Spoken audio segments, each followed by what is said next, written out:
மத்திய பிரதேச மாநிலம் போபாலின் வேட்டி குர்தா அணிந்து வீரர்கள் வித்தியாசமான கிரிக்கெட் போட்டியில் விளையாடினர். இப்போட்டி வர்ணனை சமஸ்கிருதத்தில் செய்யப்பட்டது. சான்ஸ்கிருதி பச்சாவோ மஞ்ச் என்ற பெயரிலான அமைப்பானது சமஸ்கிருதம் மொழி பாதுகாப்புக்காக தனித்துவ கிரிக்கெட் போட்டிகளை நடத்தி வருகிறது. மகரிஷி மகேஷ் யோகியின் பிறந்தநாளை முன்னிட்டு ஆண்டுதோறும் 4 நாட்கள் இந்த போட்டி நடைபெறும்.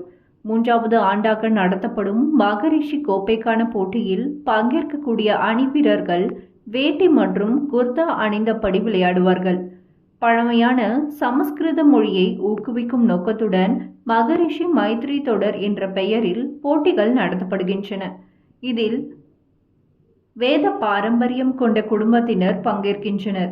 பல்வேறு வேத மையங்களை சேர்ந்த அணிகள் விளையாடுகின்றன. இந்த போட்டித் தொடரில் மொத்தம் 12 அணிகள் விளையாடுகின்றன.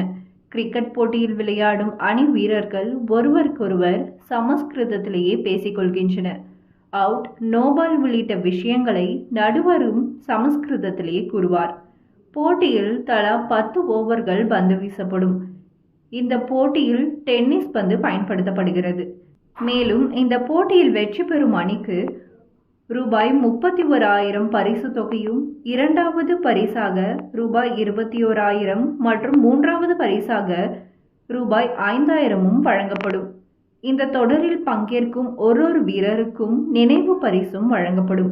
போட்டியில் வெற்றி பெறும் அணியினருக்கு மற்றொரு வெகுமதியாக சான்ஸ்கிருதி பச்சாவோ மஞ்ச் அமைப்பினர் சார்பில் அயோத்தியில் உள்ள ராமர் கோவிலுக்கு தரிசனம் செய்ய அழைத்து செல்லப்பட உள்ளனர். அடுத்த ஆண்டு முதல் தேசிய அளவில் போட்டியை நடத்தவும் திட்டமிடப்பட்டுள்ளது என்று போட்டித் தொடரை வழிநடத்தி செல்லும் பண்டிட் அங்குர் ஆச்சாரியா கூறியுள்ளார்.